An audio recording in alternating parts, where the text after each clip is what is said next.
Hey skin warriors, in this video I'm going to be talking about our most potent and yet our most underutilized healing tool when it comes to skin health, but just general health. So if you're interested in learning about what that is and how you can tap into its power, stay tuned.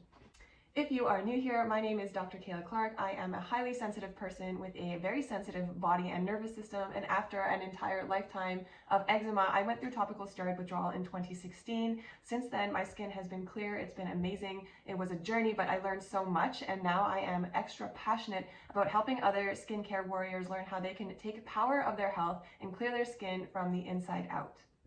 So what is this powerful magical tool that I'm talking about that a lot of us have no idea how to utilize? If you've been following me for a while, you might be able to guess what I'm talking about here. I am a huge neuroscience buff, so of course I am talking about our mind, our mindset, and our nervous system. Our current Western medical model doesn't really utilize this powerful tool, but in ancient systems and in quantum medicine, we are starting to understand that it is by far our most powerful tool when it comes to healing, manifestation, abundance, and life beyond. So I'm not going to get too much into that woo stuff here. I'm going to keep it to the skin health, but I'm going to explain how we can tap into this power to heal our skin from the root cause. So specifically, I'm going to bridge the gap here between some ancient knowledge, some neuroscience, and some quantum stuff that we're just starting to understand. Specifically, I'm going to talk about the placebo effect, about the new science of epigenetics, and about the neuroscience of hypnosis and metaphor. First is the placebo effect, something that we have probably all heard about. For over 100 years now, modern medicine has recognized the placebo effect in a way. It's interesting because they tell us that it's fake medicine, it's not real, it's the power of our mind, yet they still recognize it when they're trying to test drugs and medicines and do other things. And so it's a very real thing in that understanding that our mind can definitely play a role in our healing. There's also something called the nocebo effect, which is exactly the opposite, which interestingly enough, we don't often talk about, but it's essentially the idea that a negative thought or a belief in the opposite direction can also influence our health. So in the quantum world, we're just starting to understand how this actually works. How can we think a positive thought or think that something is going to happen? And how does it actually cascade physically into our body to create that reality?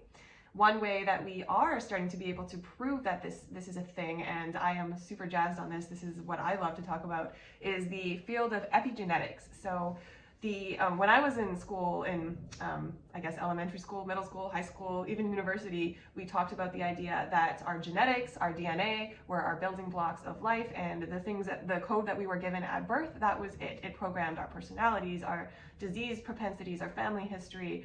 All of these things were written into our DNA, and it was more or less unchangeable. But nowadays, that is actually, we're starting to prove that completely wrong. The field of epigenetics is the idea that our genetic code is what it is, but it's actually completely changeable. So it's not the nature versus nurture argument anymore. Actually, now we're talking about the fact that our nature can influence our nurture. So this is partly an explanation for how our thoughts, the things we think about, the people we expose ourselves to, the environment we're in, they can actually change our genetics, and that this can obviously downstream cascade to affect our physical health. So even though I just mentioned our environment, the people we associate with, the supplements to take, the foods we eat, these are all things that can change our genetics. But for this video, I'm talking about the mind and the nervous system. So I'm going to retrain myself onto that thought. But coming back to it, the idea that our thoughts and our beliefs can actually influence our genetics and therefore influence our physical body and healing. We're starting to be able to bridge the gap one way via epigenetics, that these things are changing the way our DNA is responding to our thoughts and beliefs. And another is not as scientific yet, that we're just starting to understand, is the energy and the fields. Heart Math Institute is a great place to start if you're interested in learning about the science behind this, but it's actually how our thoughts change the energy, frequency, vibration in our body, and this is a pattern that our cells can recognize and move and shift towards a different state of being, aka healing. So I know that was a little bit woo-woo out there. If you're not into that side of things, totally appreciate that. I am. I think it's a huge untouched field of medicine, and I think just because we don't know it yet doesn't mean it doesn't exist. It does exist in a lot of ancient knowledge traditions and in the quantum futuristic field. So I don't say that to really defend what I believe, but I say that to encourage you to learn more if you are curious about that side of things. Okay, so I was talking about how our mindset, the power of belief, can contribute to the placebo effect via changing our genetics, potentially via changing our frequency waves and causing our cells to react in a different way. And the other thing I'm going to talk about here, the other way that we can really get in and to tap into our mindset, is using the power of hypnosis, sort of, and metaphor. So when I say hypnosis, what I'm saying in this context is utilizing different brainwave frequency states. And that sounds really complex, and it might have been back in the day, but nowadays we can just plug in a pair of headphones, get into a meditative state, and listen to some binaural beats. So binaural beats, I will go into in another video in my nervous system side of things, but essentially it's one ear is hearing a slightly different frequency than the other ear. And what this does is it entrains our brain to a certain frequency state. Different frequency states of our brain waves are correlated with different states of consciousness. And so, for example, when we are asleep, our brains are functioning at a delta wave frequency, meaning that the waves are slower and longer. When we are at beta, this is when our brains are functioning on a beta wave frequency, we're awake. So our brains are firing on a faster frequency. The waves are more, they're quicker and shorter and faster. And so when we are manipulating, should I say, or intentionally tapping into different brainwave states, this is where we can actually start to heal our DNA via that epigenetic mechanism. So I'm starting to tie in some of the ancient science to the modern science, to the neuroscience. Hopefully you are following here. But if we practice getting into that meditative state using either tones or other ways, or perhaps you are into more traditional hypnosis, this is another way to get into those different brainwave states. But we want to entrain our brain into a theta wave state or a alpha wave state. This is our subconscious state. So this is actually, if you if you can recall that state either right before you fall asleep or right after you wake up, this is kind of like that in-between zone. This is just that point when we're able to remove that conscious barrier and tap into our subconscious mind. So what this looks like sometimes for me, this is where I'll get ideas, like things will come in and do this for your business or call this person. And I always pay attention to that because I know it's coming when my brain is in an entrained state, tapping into my subconscious mind. So where I'm getting at here is we can receive things when we're in this brainwave state, but we can also program things when we're in this brainwave state. So when we're in like a theta wave state, for example, when we sit down, we meditate, this is when we want to use visualization and metaphor to actually program our DNA via our epigenetics. This is getting really cool here. I'm really stoked on it, if you can tell.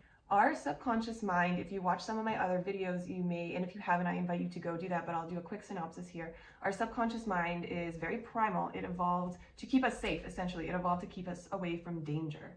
And so when we are moving through, when we're trying to program things into it, since it's so primal, its only idea is to try and keep us safe. It doesn't understand very human conscious concepts like I would like to feel better, or I wonder if that food is good for me, or I hope my skin stops itching. It doesn't even understand, like it doesn't understand language like that. It understands symbolism, it understands metaphor, and it understands story. This is literally how our brains and nervous systems evolved to be existing in our world. And so when we talk to our nervous system, when we're trying to program stuff in, it's best to do it in very simple language and in story and metaphor. And so when I say go into this theta wave state and meditation state, get your brain in that consciousness level where you're able to access those healing realms and then talk to it in very simple storytelling metaphor forms. So using healing visualizations in very simple ways to actually communicate to your body that this is what you want it to do. Now, there are many different methods of healing meditations that you can use to actually reprogram the brain. There is some that I am specifically fond of that I used myself.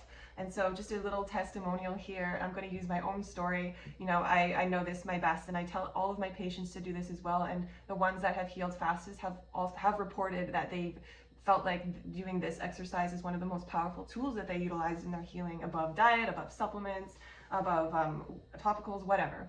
And this is something that I also use. So when I was in TSW, don't get me wrong, I did all the things, I saw all the doctors, and there came a point for me, and you probably will experience this at some point, where you've tried all the things and you just need to accept what is happening, and you have accepted what is happening. You're confident in your plan and you are knowing that you're healing, but what can you actually do to keep that trajectory going? And for me, it was leaning in, tapping into the power of my mindset and visualizing, and just like, Even if I was just sitting there lying, itching, scratching, oozing on the couch, I was like, what can I do? Like, what else can I do? I'm at the mercy of this whole thing.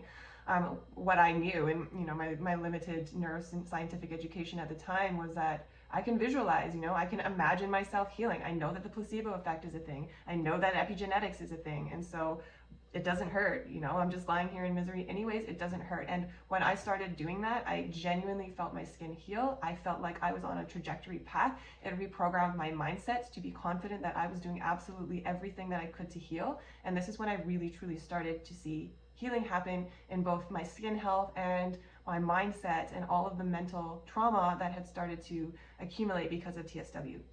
Don't get me wrong, I didn't visualize the trauma away. There's still stuff I'm dealing with. I didn't visualize my skin clear completely. I'm sure it definitely played a role in it, but always do the things that you need to do to actually move that. This is a powerful and potent action step alongside all of the other comprehensive stuff that you're doing with your healthcare professional to heal your skin and your body.